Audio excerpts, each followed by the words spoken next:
Hello, welcome back to Halftime TV viewers and subscribers. Naranda Brown here, your host, and as always, we have an interesting show for you. Tune in. We will be here for the next 9 minutes or so, where we'll be discussing a very pressing issue that arose lately, coming out of the Jamaica Football Federation and also out of the Reggae Boy camp. But before I go any further, let me say thank you to my sponsors, Quick Link Shipping.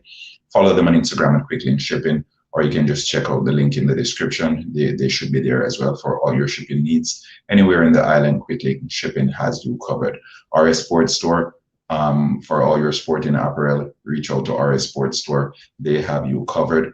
CSA Shop, be free, be confident, located in the heart of Mandeville. And for any of these sponsors that I mentioned, if you want to reach out to them, check out the link in the description. Click the link and follow them on Instagram. They'll take good care of you. I assure you that much. All right, now let's get straight to it. News arose earlier this week that the Reggae Boyz players, they were not compensated for the recent tour of Japan. Now, what did I make of this? It's a recurring issue. It's something that we've grown accustomed to. The JFF money issues. I think the only entity that has had more money implications than the JFF is probably the Jamaica Public Service, JPS, because everyone has a bad experience with them. Now, over to the JFF, we did a video a few months ago where I said explicitly that comparing the JFF to a patty shop is an insult on patty shops. And when I said that, I meant no harm. I was just saying it as is, because if I'm to go through all the patty shops located in the island, they are well-run entities. The JFF, in contrast, it's almost as if it's a corner shop, and even corner shops, they do better than how the JFF is doing now. Now, just a few weeks away from the Gold Cup, and maybe 2 or 3 months away from the World Cup qualifiers, one would assume that we would have had our house in order.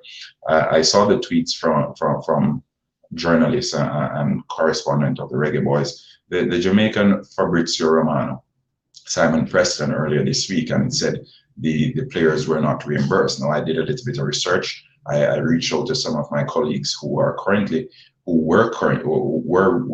the national squad in Japan, and they confirmed this. Now, what do I make of this? We thought we had passed this situation. We had gotten over this hump in the road. That's not the case. The players were expected to pay for their visa applications. They were expected to pay for the pictures and the completion of everything that happened prior to that trip. Neither were they compensated for the games in general. Now, did we not get past this already? Why are we back here? Why is the JFF taking us around in circles? We got some news last week that some of the players would not be able to make the squad because they were out of the country or they were wherever. And then they said these particular players, they would be able to make the squad. And as such, our minds were taken off the actual situation at hand, the real issue at hand, which was a compensation of the players. Now, why would you be signing contracts with players and then not honoring those contracts at the end of the day? The JFF is making it seem as if compensating the players for a friendly that wasn't organized by the federation is the hardest thing in the world. We had the same issue with the mini tour of Saudi, where we went across and we played. Now, for those on here who aren't aware, the country that organizes the friendlies or the games, that country is responsible for compensating the players. So they'll pay the federation. The federation, in turn, will be expected to pay the players.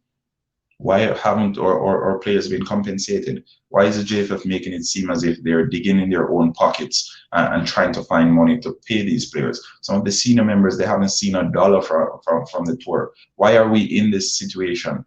How are we going to maneuver successfully a Gold Cup campaign as well as a World Cup qualifier if we can't even take care of compensating a few players who played in a tour of Japan, a tour which lasted 4 days? How are we going to take care of a situation which encompasses an entire month?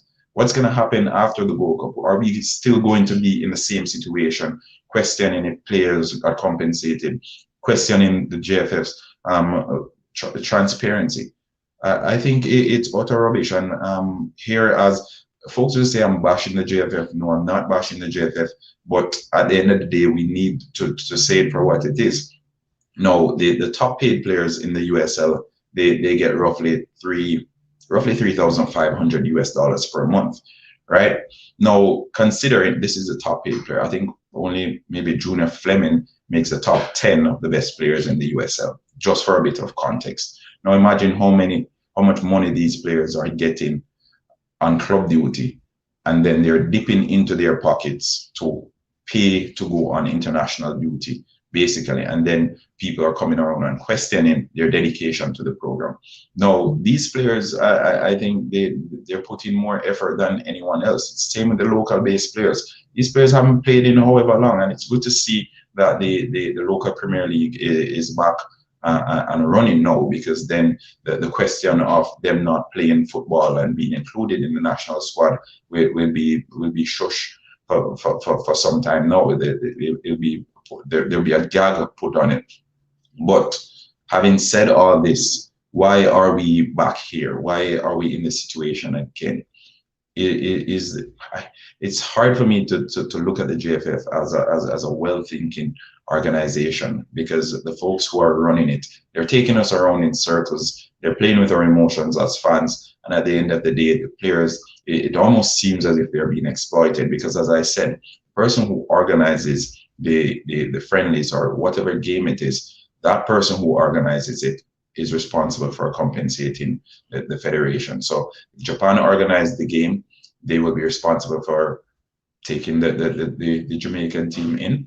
They'll be responsible for accommodating them, and they'll pay the federation to compensate the players for coming to play. Because remember, these are professionals. When they leave their clubs, whatever league it is that they're playing in, they have to leave their clubs. They have to meet up with the national team, and then they go out again, risking injury, risking all of this. And in general, the club is the employer. The club is their actual employer, because the club is responsible for paying the wages of these players throughout the entire year. If they're on international duty, it's maybe 4 or 5 times for the year, which is still, if the money that they're getting are in the case of the Jamaican footballers, the lack of money that they're receiving, it's not nearly enough to take care of their daily livelihood. So the mere fact that the players took the initiative to go out and represent the country with heart and pride, I know they didn't do well, and some may even argue that they didn't even deserve to be paid for those performances. I disagree, because at the end of the day, it is work, and some players will even play for free if they're to be honest with themselves. That's how much they love the country and they love representing the national colors. But fair is fair, and they worked in the form of going out there and playing their hearts out for the national colors. At the end of the day, they should be paid. Imagine if you were going into work on a daily basis, and every Friday you have to be in an argument with your boss about getting paid. You probably would have stopped working a long time ago, or you probably would have put a lid on it and decided that, okay, I'm not going back, because I have to be fighting to be paid every time I come out to work. So why do I work then? Why should I come out and work any at all? And these players are going on the other side of the world. They're going on the other side of the world to represent you. They're representing me. They're representing us. They're representing everyone. And when it comes to the nitty-gritty, as Jamaican folks will say, they have to fight to be paid. The JFF, it doesn't look good. Jamaica Football Federation, I'm appealing to you now, it doesn't look good, and it sheds a very negative light on your organization, a negative light that has already been hanging over the organization for their dealings throughout the past few years. And I had a conversation with a young man out of the United States, a football commentator as well, and he said, based on the reputation of the Jamaica Football Federation, there is hardly anything that surprises him anymore. And we were discussing the list of the names that came out, and if we again, I'll speak on this. If we can't take care of our players for a mini tour of four days in Japan, how is it then we expect to take care of our players for a duration of a month for the Gold Cup, or for 6 months for the World Cup qualifiers? We need to ensure that everything is sorted out in our house. Currently, our house is all over the place. It's not in order. We need to ensure that our house is in order, because only then, I say this, I've said this before and I'll say it again, only then will we be able to move forward in unison. We can't have the players pulling in one direction and the federation pulling in one direction. It almost comes across as it's a tug of war between the Jamaica Football Federation and the players. And it's always the case. You don't want them to be pulling in opposite directions, because we're fighting for the same cause. We're fighting for World Cup 2022 in Qatar. And as it stands now, the federation is disinterested, and it's not setting a good example. It is not encouraging the players who, for instance, are interested in representing the national program come World Cup qualifiers in September, come the Gold Cup in a few weeks. The players who are on that list now will be a bit apprehensive, or even a bit is even too generous. They will be extremely apprehensive, because they'll be questioning whether they'll be compensated come the end of the tournament, regardless of where they finish. The likes of Mikel Antonio, Andre Gray, who we're now expecting to see feature in the Gold Cup based on the news that broke lately, they would not want to be coming into something as disorganized as the Jamaica Football Federation. And it's all out there. The dirty laundry of the Jamaica Football Federation, it's out there for everyone to see. And it doesn't look good. It doesn't look encouraging. It doesn't look promising. And going into World Cup qualifiers and into the Gold Cup, it is the last thing we want. We don't have another practice game before the Gold Cup, or a friendly, or whatever you want to call it. So you may say they have more than enough time to get everything together. But still, the Gold Cup is July 10th, I think, which is just over 2 weeks away. And our players still haven't been paid for a tour that happened 2 weeks ago. It doesn't look good. It doesn't make for good reading in Jamaica Football Federation. And as I said before, you need to get everything sorted out. You need to get your house in order, because it's not encouraging. And I, for one, I feel for the players, because I know that they come out with all the criticism that they're facing, especially the players in the US or the players in the local league. They face criticisms more than anyone else. And considering that they had to dip in their pockets to take care of all the processing and everything to get to that trip in Japan, it is disheartening, and I feel for them.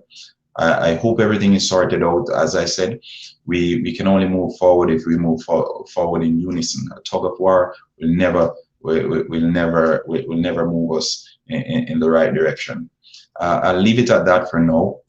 Thanks for tuning in with Halftime TV. Remember to like, share, and subscribe for more interesting content. Tune in tomorrow night as well at 8 p.m. Eastern Standard Time, where we'll have a panel consisting of Coach Minzy from Coach's Desk, Simon Preston from Reggae Boyz commentary, statistician and journalist with Television Jamaica, and Ryan LFC from Ryan LFC channel, Liverpool and Reggae Boy commentator. We will be discussing the topic #no player from USL, or no USL player, whichever way you want to put it.